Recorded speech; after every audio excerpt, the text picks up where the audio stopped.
When I was 17 I had a really big fascination with snipers and ghillie suits, and stuff like that, and so did my friend. This ends up with us buying a bunch of guile suit gear, and airsoft snipers. We like to camp and decide to go camp in the woods, and LARP as gill snipers for the weekend. B.ers. Our neighborhood runs along a golf course that borders a forest that goes on for ages. We have to walk through a well-lit path, and then through a small strip of woods, to get onto the golf course. The plan is to wait for nightfall on Friday, sneak through the golf course and into the woods, hike deep into the woods and camp for the weekend before coming back Sunday night. Prep goes well and night is approaching. Sneak out the back door and have my sister lock it behind us. My friend, who we'll call Steven, has a cheap NV monocle, so he leads the way through the small strip of woods that separate the neighborhood and golf course. We are trying our best to keep quiet and not make so much noise. Our ears abruptly begin to ring in high pitch, almost like we go deaf, and we can't hear anything, like we are underwater. Steven pulls on my arm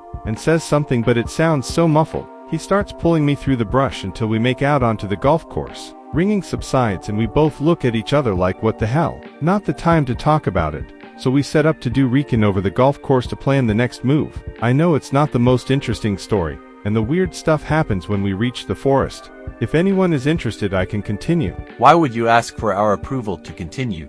Don't give us blue balls, fag. Didn't want to waste my time. Full moon, so it's bright enough to use our scopes to look out over the course.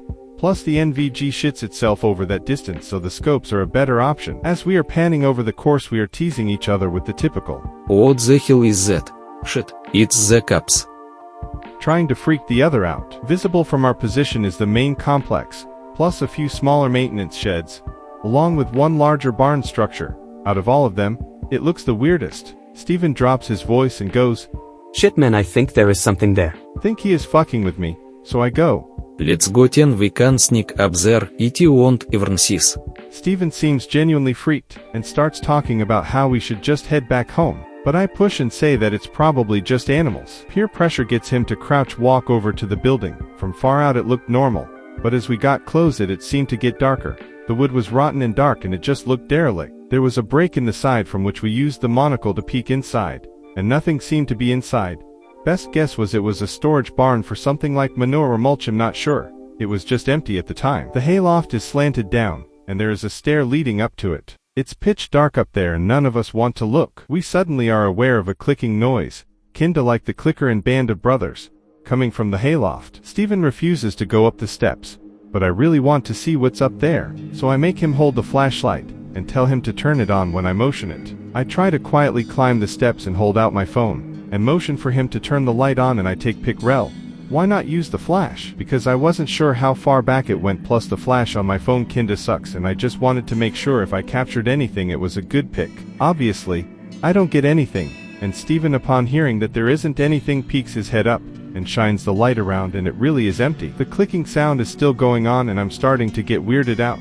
But Steven has gotten over his fear and ushers us to keep going, so we leave the barn still staying low to the ground. As we are walking towards the forest, clouds move over the moon, so we have to switch back to the monocle. As we get further from the barn the clicking noise disappears. The course is about a golf course, or so wide, and we are nearing the entry point to the forest we were gunning for when the clouds disappear from the moon. Right before we enter, Steven takes one last look back through the scope at the barn, and slaps my shoulder and points. I do the same and am a little lost when Steven hisses, "Roof, look at the fucking roof." There's a crouching figure on the roof. It looks like it's wearing clothes, but it looks almost emaciated, and its proportions look exaggerated. It was looking away from us, so I didn't get a look at its face, but it just looked weird. I put down the gun and look at Steven, and we start planning what to do. If we pushed deep enough into the woods we could set up camp away from that thing. Steven goes, "Fuck that. Let's just go home." Honestly, looking back, this was super retarded. We could have just walked back, but we were really freaked out, so that was my best idea. We jogged for about 30 minutes and we figured we made it about a mile, and so we began setting up camp. I'm gonna speed this part up. Fire kept us warm throughout the night, and nothing happened for the rest of the night, and we both took shifts sleeping. In the morning we cooked soup, and then cooked meat in the broth, which was super yummy. We began the next hike, which was 3 miles into a spot where Google Maps said there was a pond. The plan was to set up by the bank, sleep Saturday night and head back Sunday, and arrive home Sunday night. We packed our bags heavier than expected, and the hike took a bit longer than planned, and we arrived by the pond in the late afternoon. We set up a bit of a lean-to, against a tree and set up the fire bigger than the last. By the time we had set up with the little daylight we had, we cut down trees and gathered firewood. Neither of us were saying it, but we were a little nervous for the night, but kept putting the feeling aside. The water was kind of calming, so I think that might have played a part. As nightfall arrives, we cook the remaining meat and pour the grease over sticks to use as starters if the fire dies. We had turned the surrounding camp area into a nice little position, which helped Stephen and me relax a bit more. Nighttime comes and I have first sleep, pass out from the day immediately. To this day, even with fevers of 102, I still have not had such a weird dream. It starts where I'm in my bed at home and feel like I have a rock in my stomach. Getting up out of bed feels like slow motion, and I walk to my door to the hallway. Opening it, I'm back in the woods. Dread starts to creep over me, and I go to return to my room, but the door is gone. I'm shaken awake by Stephen going, Dude. It's fucking here. I shoot up and grab my airsoft gun, for comfort more than anything else. The fire is dying, so I throw on a grease log, and the blaze illuminates the surrounding area, and I see a figure standing behind a tree a bit ways away from out camp. We are both panicking. The only thing we had were the airsoft guns, and a small baby Browning 25 that wouldn't do shit. I pulled it out of my pack regardless, and pointed in the direction of the thing and squeezed the trigger. The little pop does nothing more than scare the creature out from behind the tree, in which it takes long strides further into the woods. I only have 13 shots, so I put it away. Neither of us can sleep, so I begin to heat up some water for tea while he scans the woods with his monocle. Couple of hours pass and we begin to hear rustling again, so we both are up at attention, and me with the handgun. Stephen starts pointing into the dark.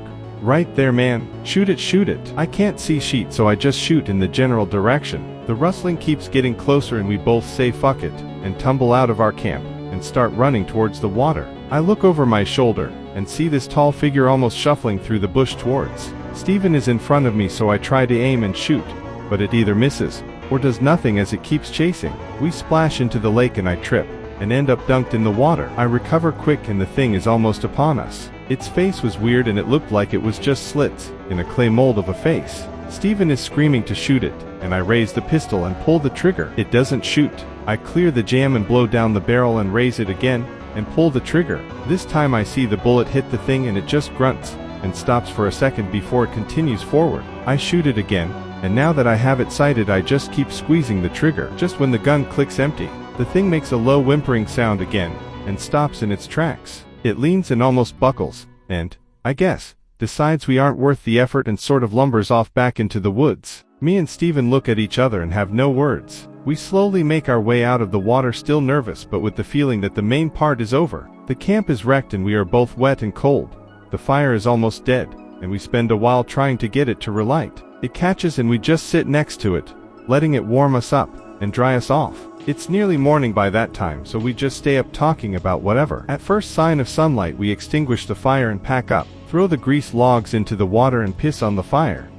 We make the hike back to the golf course in record time. We sit just out of sight, in the woodline, and watch the golfers do their thing for a bit, finish off the power bars and other snacks. Just waiting for night now. We nap on and off. We retreat a bit back into the woods, and get a small fire going to dry our socks. Despite everything else that's happened, this brief time are some of my favorite memories. The fire was toasty and we ended up cooking some soup and chili, which tasted amazing. Talk about school, girls, and the previous night. It's kind of just a weird moment, where we aren't really fazed or upset about it. It was scary, but here we are. We go check up on the course, and there aren't any carts visible, so we assume that they've closed. Head back to the camp and pack up, debating running the risk of being spotted versus staying till dark. Fuck it. Take the snipers and let's crawl. Take it really slow crawling through the course, as it's very open and anyone could see us if we were moving, and if they looked hard enough. All gilled up. At about the halfway mark, we hear someone call out to us. Hey, what's going on over there? I'll call the cops. That is our cue, and we get up and start sprinting to the woods bordering our house. We reach the edge of the forest and duck into it.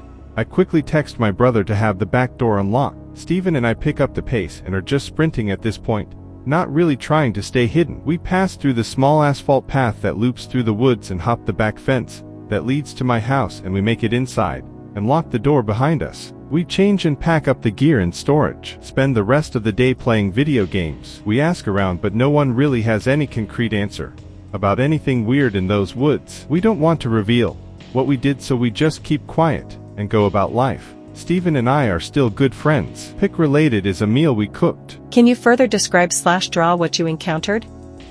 I'm curious.